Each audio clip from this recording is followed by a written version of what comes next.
Cek. Assalamualaikum warahmatullahi wabarakatuh. Lemes amat kayak orang puasa. Assalamualaikum warahmatullahi wabarakatuh. Masih lemes nih, gimana sih? Assalamualaikum warahmatullahi wabarakatuh.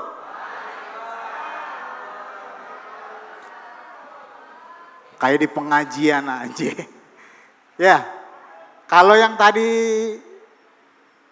pantun, saya juga mau buka dengan pantun. Cikini si gondang dia. Nah, kalau udah cakep pasti saya duduk. Karena dibilang cakep, udah saya duduk aja. Saya udah males ngelanjutin karena cakep 2 kali itu berlebihan. Jadi cakepnya sekali aja. Baik, teman-teman semua, hari ini kita akan berdiskusi, berbincang-bincang tentang program-program yang ditawarkan oleh khususnya sebetulnya Dirjen Kebudayaan Kemendikbudristek Republik Indonesia kepada teman-teman, terutama nanti untuk teman-teman yang akan ikut MBKM atau Merdeka Belajar. Nah, yang pertama kita akan berbicara tentang kemah budaya. Saya lihat centekan dikit ya.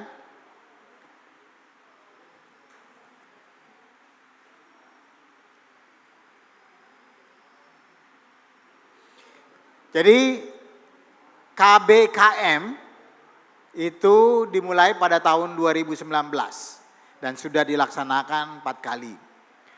Program Kemendikbud ini memadukan antara unsur teknologi dan kebudayaan. Jadi nanti ini tidak hanya jadi domainnya teman-teman dari Fakultas Ilmu Budaya, tapi juga dari semua fakultas. Jadi ini terintegrasi. Nanti ini akan ditawarkan sebagai program Merdeka Belajar tadi.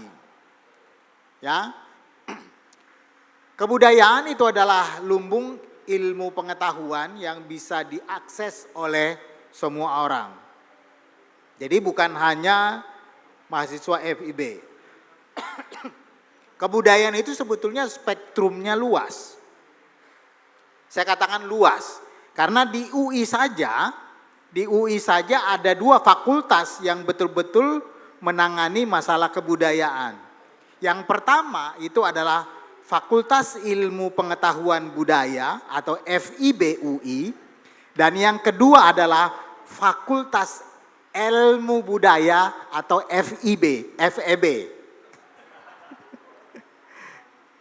Oke. Kemudian spektrum yang luas ini seharusnya bisa dicapai atau bisa diakses oleh anak muda.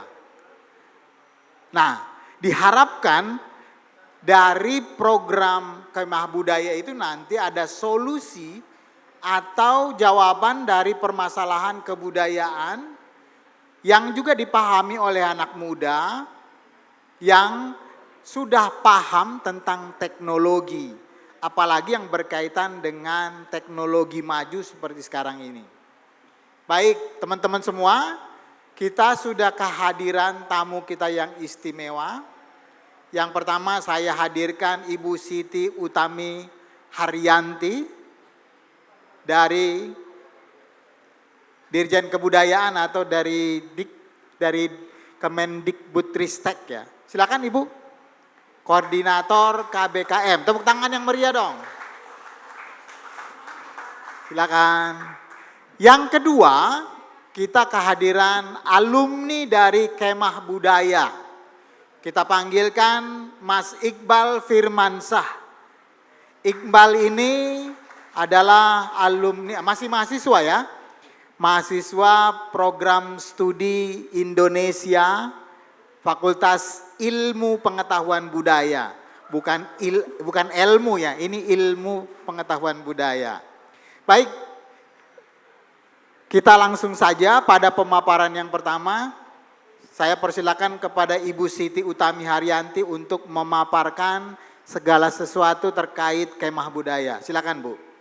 Baik, terima kasih Pak Pian atas tadi sudah mengantarkan diskusi kita pada sore hari ini. Selamat sore semuanya, Assalamualaikum warahmatullahi wabarakatuh. Ya, terima kasih sudah hadir di sini ya dalam acara kita buka bersama di sore hari ini ya di Makara Art Center.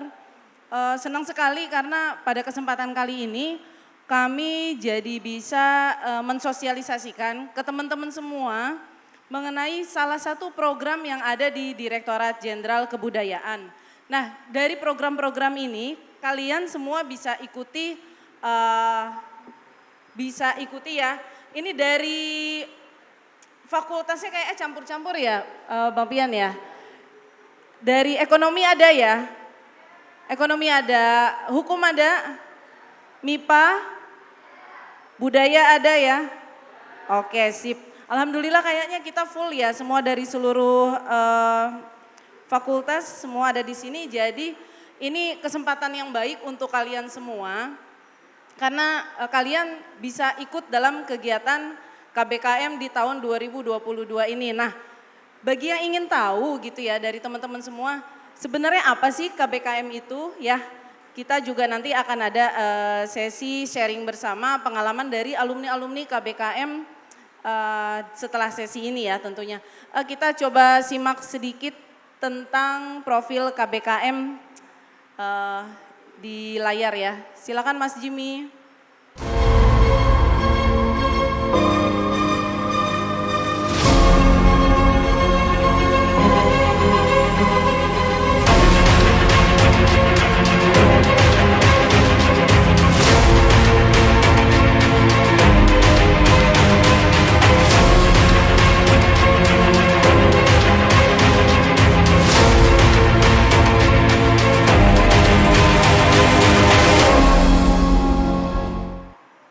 Nah, itu jadi teman-teman ya, sekelumit tentang KBKM. Jadi kalau kita simak untuk paparannya yang mengenai profil KBKM Mas Jimmy, mungkin teman-teman jadi bisa menyimak bersama melewati screen.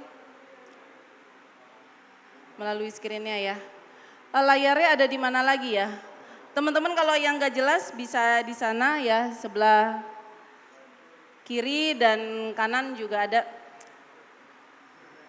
Ya oke, nextnya. Jadi gini ya teman-teman ya, KBKM itu apa sih? Jadi KBKM itu awalnya ini sebuah perwujudan program dari yang awalnya itu tahun 2018 itu ada Kongres Kebudayaan Indonesia, jadi begitu Bang ya.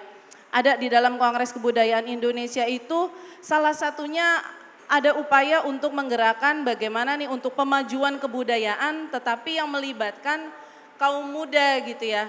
Jadi setelah itu di tahun 2019 digagaslah sebuah program KBKM ini Kemah Budaya Kaum Muda. Nah KBKM itu sendiri adalah sebuah platform kerja budaya.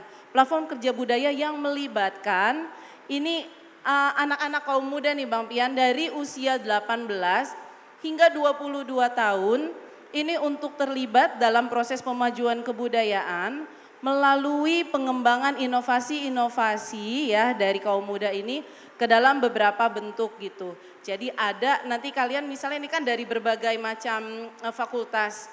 Ini kita menggunakan pendekatannya dari science dengan pendekatan teknik, engineering, art dan juga matematik gitu. Jadi kalian semua di sini bisa berkolaborasi bersama dalam mewujudkan gagasan-gagasan kalian. Ketika kalian memiliki inovasi-inovasi yang untuk memajukan pemajuan kebudayaan ini ya, untuk kebudayaan ini, kalian ini bisa bersama-sama dalam berbagai disiplin ilmu, menggagas sebuah inovasi gitu. Sehingga nanti karya-karya kalian ini bisa diwujudkan untuk apa? Untuk menjawab tantangan-tantangan yang ada, permasalahan-permasalahan yang ada di daerah-daerah yang ada di Indonesia terkait dengan pemajuan kebudayaan itu. Oke, next Mas. Nah di sini tadi kita udah simak ya, Di sini kita bisa lihat bagaimana Kemah Budaya Kaum Muda itu ada 3 perannya ya, sebagai ruang inkubator untuk inovasi pemajuan kebudayaan. Tadi kita udah sampaikan, ini menghimpun berbagai macam ide dan gagasan dari teman-teman semua, kemudian sebagai kerja bersama untuk gotong royong ya. Jadi kalian ini bisa bersama-sama bergotong royong dengan kita melibatkan berbagai aspek di dalam bisa dari pemerintah daerah, bisa melalui masyarakat setempat, bisa dari teman-teman dari mahasiswa gitu untuk mewujudkan gagasan kita ini. Dan di sini kita juga sebagai ruang untuk pembinaan atas proyek-proyek kalian, proyek-proyek kebudayaan itu bisa kita fasilitasi untuk pembinaan, pengembangan karya-karya kalian melalui pendanaan yang bisa kita berikan kepada kalian gitu yang telah mengembangkan proyek itu.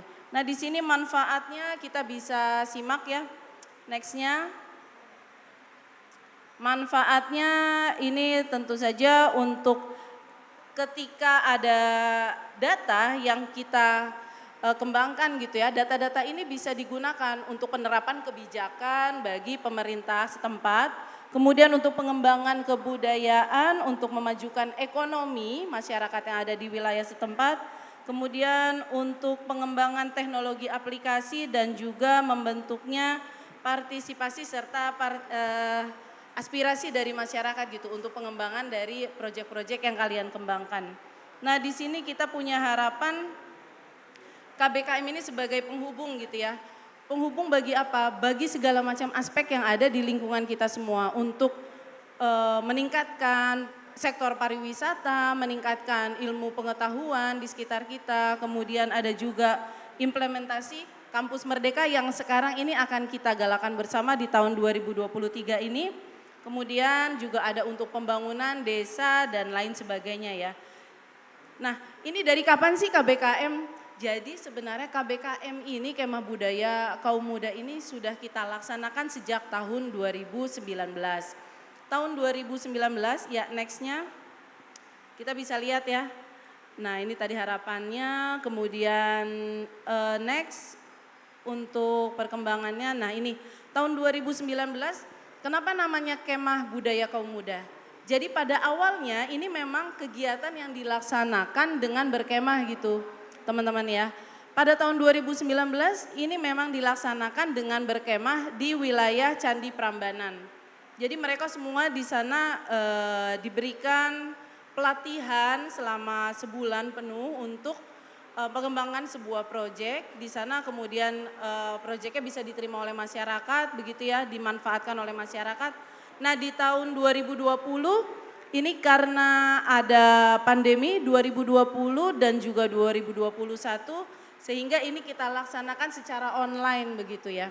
Secara online pelatihannya dilaksanakan secara online, kemudian nanti ada malam puncaknya itu nanti selama 7 hari kita laksanakan waktu itu di Hotel Aston yang tahun 2020 dan 2021 itu kita laksanakan di Hotel Atlet Senturi.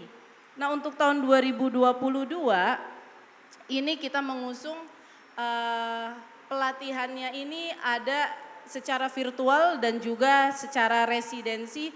Jadi teman-teman yang waktu itu menggagas proyek dari tahun 2019 hingga tahun 2021 itu diambil proyek-proyek mana yang memiliki link and match terhadap masyarakat yang ada di wilayah sekitar Magelang. Kenapa di Magelang? Karena waktu itu terhubung dengan kegiatan G20 ya, dengan kegiatan G20. Siap, iya. Jadi waktu itu 2022 kita adakan residensi dan 2023 ini kita lakukan berbeda dengan tahun-tahun sebelumnya. Di tahun 2023 ini kita integrasikan dengan MSIB, MBKM ya, Merdeka dengan MSIB. Nah teman-teman di sini bisa memanfaatkan dari program MSIB ini, kalian bisa mendaftar KBKM di tahun 2023 dan mendapatkan konversi sebanyak 20 SKS apabila kalian lolos seleksi menjadi peserta KBKM gitu. Nextnya Ini kita percepat aja, ada capaian pelaksanaan perbedaan dari 2020, 2019 hingga 2023. Dan yang di tahun 2023 ini adalah pertama kalinya Pak, ketika pelatihan KBKM ini dikonversikan dalam bentuk SKS gitu. Jadi teman-teman ketika nanti sudah mengikuti KBKM ini, kalian bisa mendapatkan penilaian yang dikonversikan sebanyak 20 SKS. Untuk teman-teman yang di luar mahasiswa itu nanti diberikan sertifikat keahlian begitu Pak. Nah next, ini ada beberapa kelompok. Nah ini karya-karyanya, ini ada kemarin dari beberapa peserta Pak yang mengikuti KBKM, ada beberapa kelompok ini kita ikutkan secara afirmasi untuk mendapatkan pendanaan fasilitasi dana kebudayaan Pak. Jadi kalian juga kalau misalnya mengikuti KBKM ini berkesempatan mendapatkan peluang untuk dibantu secara pendanaan untuk pengembangan produknya gitu ya. Nah ini ada salah satu contoh bidang aplikasi, nextnya. Nah ini ada di bidang aplikasi ya, jadi kalau kalian nanti ikut KBKM kalian bisa terlibat dalam pengembangan program yang bentuknya aplikasi dan juga dalam bidang purwarupa itu ya. Oke, next untuk aplikasi, untuk purwarupa. Nah ini dan juga nextnya untuk MSIB-nya tahun 2023. Nah kita mau lihat nih Pak bagaimana sih perkembangannya melalui visual gitu ya. Mungkin videonya bisa dipasang ya Mas Jimmy ya. Biar teman-teman bisa lihat bagaimana sih perkembangan dari KBKM yang kita laksanakan dari tahun 2019. Silakan Mas.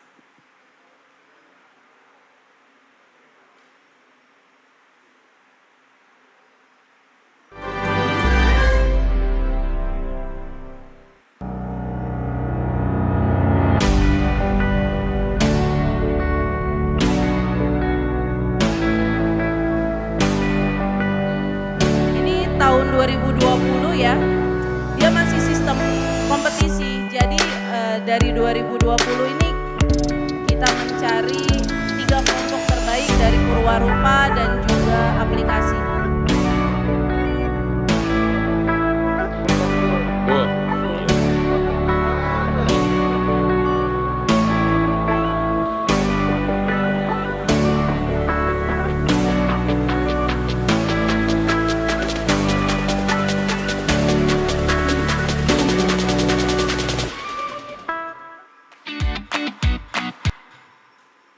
Oke, ini yang tahun 2021.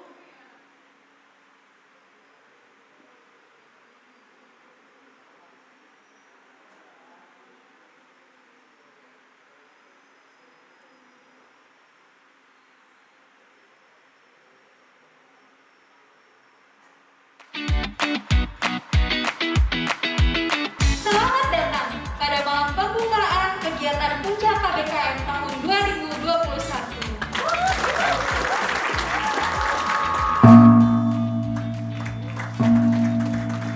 Jadi ada beberapa hal yang nanti harus dicermati oleh adik-adik dalam pelaksanaan Puncak KBKM tahun ini.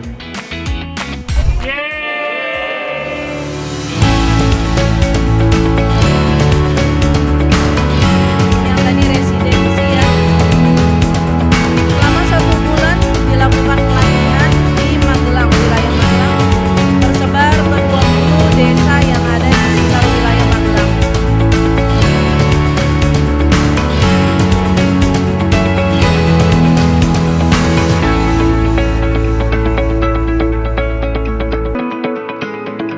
Oke, waktu kita sangat terbatas. Oke. Jadi saya pikir kita langsung mendengarkan Ya. pengalaman dari salah satu alumni dari program ini, bukan dari alumni kita ya, belum alumni, masih mahasiswa. Silakan. Ini dari Sastra Indonesia, Mas Iqbal Firmansyah dari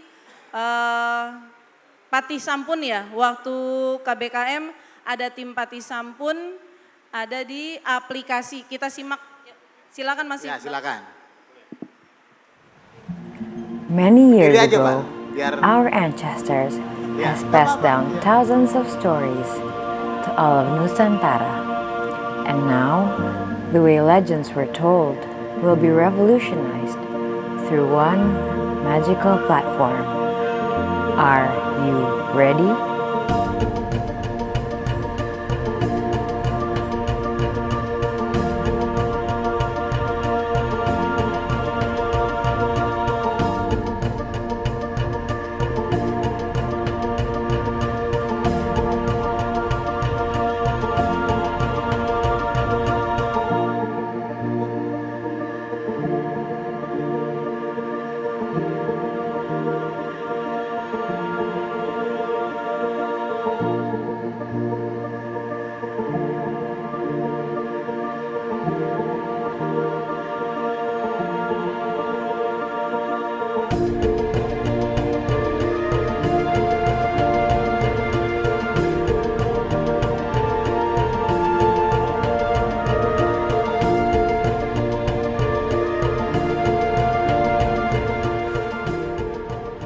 Oke, teman-teman Oke, sekalian. kita kasih aplaus dulu ya buat Mas Iqbal Firmansyah ya. Oke, teman-teman, selamat sore. Assalamualaikum warahmatullahi wabarakatuh. Saya jadi ingat karena saya juga asrama juga dulu. Jadi saya membuat Tunisia adalah gagasan setelah saya harus pulang dari asrama UI, dan harus pulang dan karena pandemi 2020. Jadi sebenarnya saya juga masih mahasiswa. Mungkin yang bisa saya bagi, saya ambil dua sudut pandang. Sebagai orang yang pernah ngikutin MSIB dan orang yang pernah ikut KBKM. Padahal di tahun ini dua-duanya gabung jadi satu. Saya tim orang yang lebih baik magang dibanding organisasi. Mohon maaf kalau tidak setuju. Karena apa? Proyek nyata dalam kuliah itu benefitnya luar biasa. Saya ambil contoh Tunisia sendiri, platform yang saya buat, itu tentang kebudayaan. Tapi tentang kebudayaan yang nggak mainstream. Siapa yang tahu manuskrip? Sastra klasik, ada nggak? Siapa yang tahu tradisi lisan?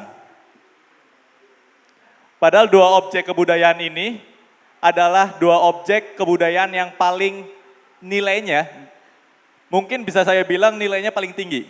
Karena ini adalah warisan leluhur dalam bentuk skrip ataupun tulisan lama dan tentang tradisi lisan. Kapan terakhir kali kita diceritakan dari orang tua kita tentang cerita-cerita rakyat di daerah kita?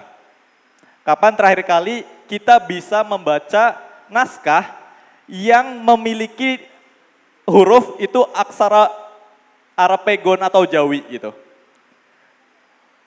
Kita ngomong kebudayaan dan kita ngomong anak muda, itu yang susah Pak menurut saya. Susahnya adalah ada gap yang terlalu luas antara anak muda dan kebudayaan. Kita dari kecil dididik untuk melestarikan saja.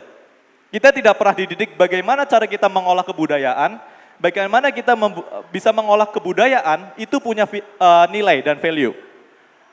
Akhirnya saya bersama teman-teman saya, gak cuma anak FIB, teman-teman saya ada anak FT, Fasilkom, dan FMIPA, kita membuat satu aplikasi bernama Tunisia. Mengangkat hipotesa bahwa cerita lama, cerita klasik, kalau dibikin komik, bisa jadi asik. Seperti itu. Kita bisa contek Jepang, kita bisa contek Korea. Berapa banyak film Korea yang sebenarnya diangkat dari webtoon atau komik Korea. Dan seberapa banyak komik-komik itu atau film-film itu nyampe di telinga kita sekarang. Berapa banyak teman-teman yang membaca manga, anime, wibu, itu bisa tahu ramen. Padahal dari Jepang gitu. Tapi kita bisa tahu ramen, kita bisa tahu tentang sushi, kita bisa tahu tentang kimchi lewat sebuah karya bernama komik yang akhirnya dialihwahanakan menjadi film, menjadi animasi dan lain-lainnya. Maka dari itu, padahal Korea Jepang cuma 100-200 kebudayaannya.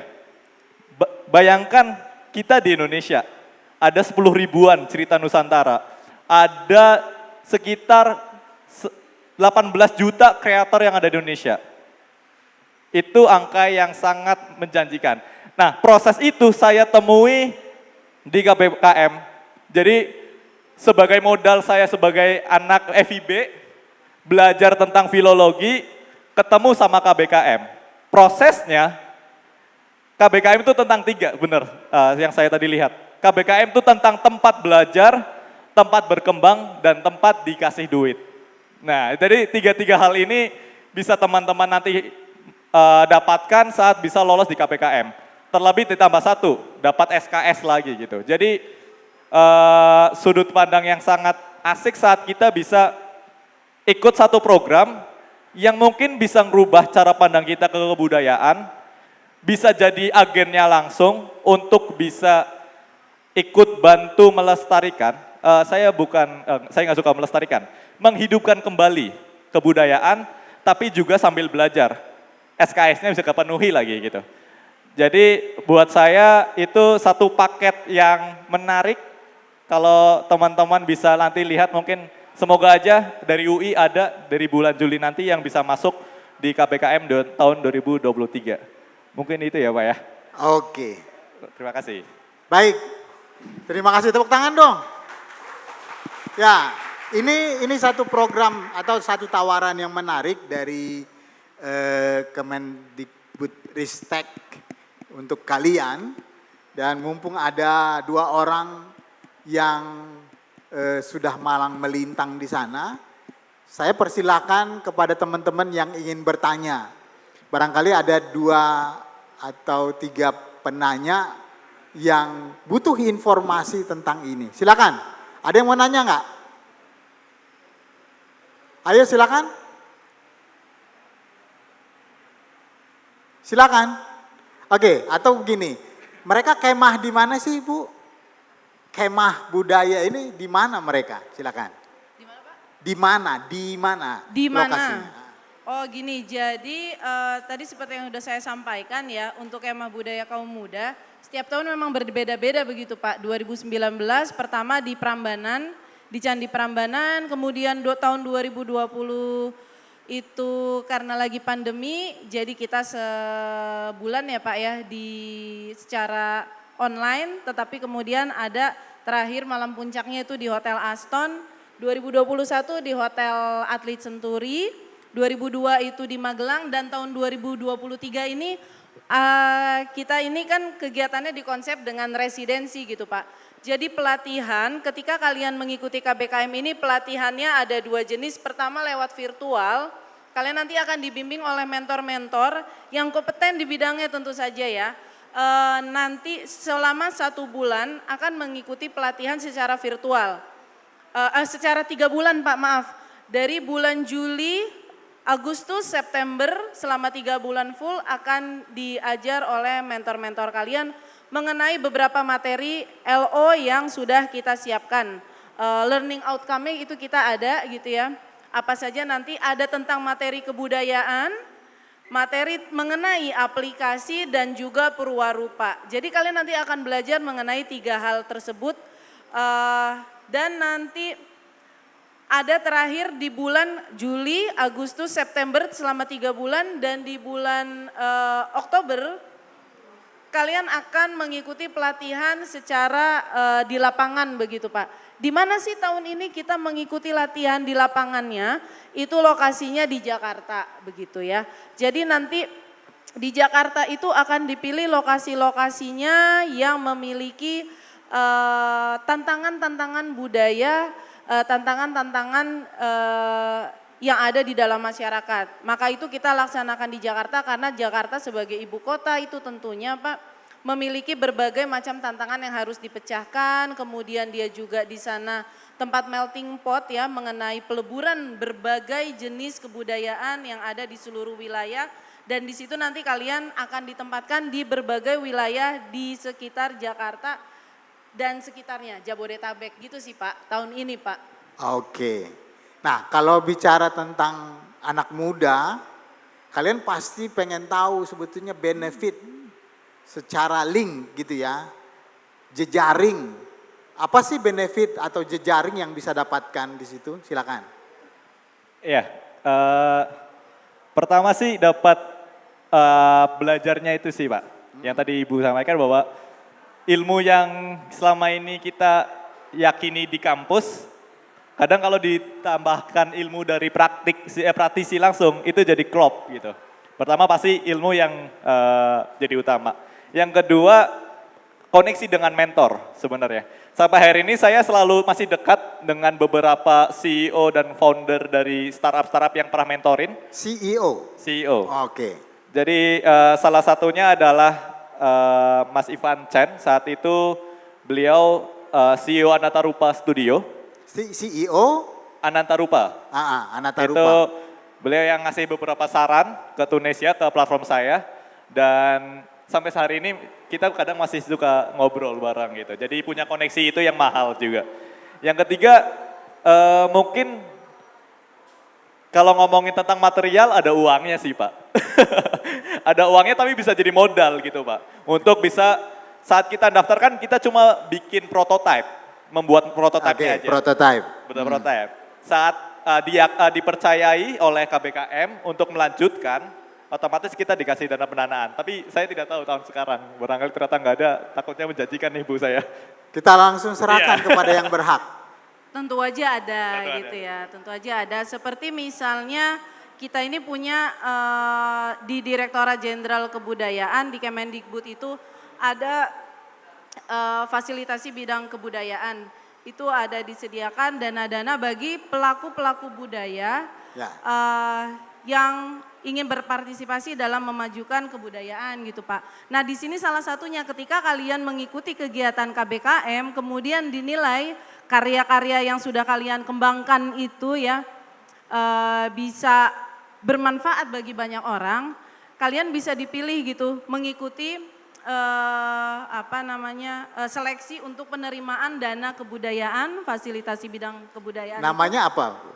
FBK ya Pak ya. FBK. Ada FBK nanti bisa dicek di website Kemendikbud, nanti ada di Dijen Kebudayaan. Itu dana yang Indonesiana itu bukan? Iya bisa Pak, dana Indonesiana itu untuk fasilitasi bidang kebudayaan itu nanti kalau kalian ikut ini kalian bisa mendapatkan jalur afirmasi sehingga tidak perlu mengikuti seleksi bersama dengan ribuan pendaftar lainnya, tetapi kalian bisa dilihat mana saja yang baik kemudian diwawancara. Kalau misalnya baik bisa diberikan pendanaan mulai dari berkisarnya itu macam-macam ya Pak. Kalau dana Indonesia ada 100 juta, 200 juta, 500 juta ketika kalian ada di dalam sebuah komunitas atau misalnya untuk pengembangan proyek kalian gitu ya. Dari beberapa, mungkin tadi ada slide-nya yang mengikuti jalur afirmasi, mungkin tadi teman-teman udah lihat juga, itu dari KBKM begitu Pak. Oke, jadi gini teman-teman, saya jangan seperti bicara dengan orang asing dong. Sepi banget, ayo, halo, ini kita mau coba menawarkan satu program kepada kalian gitu. Ya, satu program ini bagus dan uangnya jelas gitu. Terus linknya atau jejaringnya juga jelas gitu ya. Nah, untuk supaya tidak terlihat satu arah, saya minta satu orang aja dari kalian untuk bertanya. Silakan. Ayo, saya maksa nih. Saya maksa nih. Halo? Apakah kalian bisa dengar saya? Oke, silakan. Nggak ada juga. Mungkin ini Pak, ada yang pernah pengalaman ikut MSIB enggak? Iya ada yang bertanya, silakan. Oh ada Ben. Selamat sore Mas, dengan Mas siapa Mas?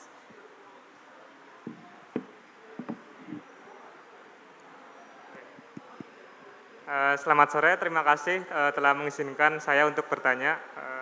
Saya izin bertanya untuk yang tadi program KBKM, yang untuk Kak Iqbal itu kan membuat platform Tunisia ya Kak. Nah itu Kakak bekerja sama dengan mahasiswa dari departemen atau fakultas lain gitu Kak. Itu apakah mahasiswa dari fakultas lain itu orang yang ikut KBKM juga atau bagaimana Kak? Terus saya izin bertanya kemudian untuk yang lokasi KBKM gitu.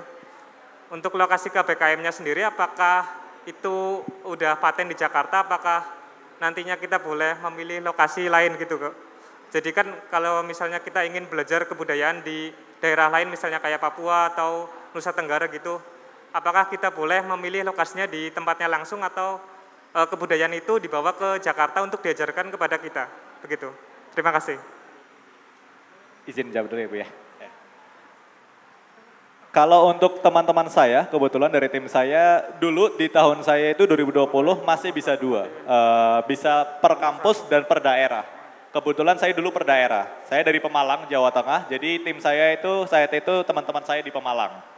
Nah namun prosesnya setelah KBKM selesai, akhirnya mimpi yang jadi project aja sebenarnya, project di KBKM, ya udah ikut lomba selesai kelar gitu kan. Tapi kenyataannya kita dibukakan dengan banyak potensi selanjutnya. Akhirnya per tahun 2021 Project Tunisia ini saya jadikan sebuah startup dan alhamdulillah per bulan kemarin kami juga baru dapat sebuah investasi juga. Kebetulan dari UI Ngubet, dari UI juga. Jadi mimpi dari ngebantu kebudayaan bisa jadi startup. Kayak gitu sih mungkin bisa bayangkan gitu. Jadi teman-teman saya sekarang kebanyakan teman-teman yang ya kita pernah dulu pas OKK gitu bareng, Fasilkom ya bisa ngoding nggak, bantu dong gitu. Jadi relasi-relasi masa lalu atau yang sekarang juga bisa gitu. Bahkan kemarin juga saya baru buka magang, kami menerima 8 anak dari UI juga gitu. Mungkin itu sih. Oke, makasih Mas Firman. Jadi udah jelas ya, kalau di tahun ini kalian itu jadi nggak berkelompok. Pertama kalian langsung daftar, nanti ada KBKM itu kalian udah bisa lihat nanti di website KBKM ya. Nanti kita kembangkan melalui websitenya, di sana ada pendaftarannya langsung terhubung ke kanal MSIB Pak, begitu. Jadi nanti ada kanal MSIB, kalian bisa langsung klik di MSIB itu, kalian nanti langsung daftar di KBKM-nya. Nah nanti kalian akan diseleksi gitu, ada beberapa hal yang harus kalian isi ketika mendaftar langsung ke MSIB itu. Ada form pendaftaran, kemudian ada beberapa berkas yang harus kalian siapkan, KTP, BPJS, kartu asuransi gitu ya, sama surat keterangan sehat. Dan nanti ketika kalian sudah diseleksi, kalian bisa lihat pengumumannya. Nanti untuk pengelompokannya itu akan diserahkan kepada mentor. Jadi melihat nanti perkembangannya saat pelatihan secara virtual, kemudian pelatihan di lapangan gitu. Dan untuk residensinya memang tahun ini dilaksanakan di Jakarta ya Mas gitu. Jadi untuk daerah lain itu belum ada karena kebetulan kita integrasikan dengan program kegiatan lain yang ada di Ditjen Kebudayaan. Jadi ini kan saling gotong royong gitu ya. Jadi kita di dalam satu lokasi ada beberapa kegiatan untuk mendukung kegiatan tersebut. Jadi memang tahun ini khusus untuk di DKI Jakarta dan disebar ke beberapa lokasi yang memiliki tantangan kebudayaannya yang lumayan tinggi gitu ya. Di Erpetra, kemudian ada di Cipinang Muara gitu ya. Jadi yang beberapa daerah yang khas untuk menghadapi tantangan di bidang sosial, di bidang kebudayaan itu nanti akan disebar di situ. Gitu sih Mas. Baik, waktu kita sangat terbatas. Terima kasih, kita beri aplaus yang meriah kepada kedua pembicara kita. Satu hal teman-teman, saya harap teman-teman tidak terlalu khawatir dengan program ini, bahwa program ini ditawarkan dan program ini punya efek yang bagus buat teman-teman terkait perkuliahan dan SKS dan juga nanti ada juga prospek ke depannya buat teman-teman. Terima kasih kepada kedua pembicara kita. Untuk hari ini kita cukupkan sampai sekian. Terima kasih. Assalamualaikum warahmatullahi wabarakatuh. Waalaikumsalam warahmatullahi wabarakatuh.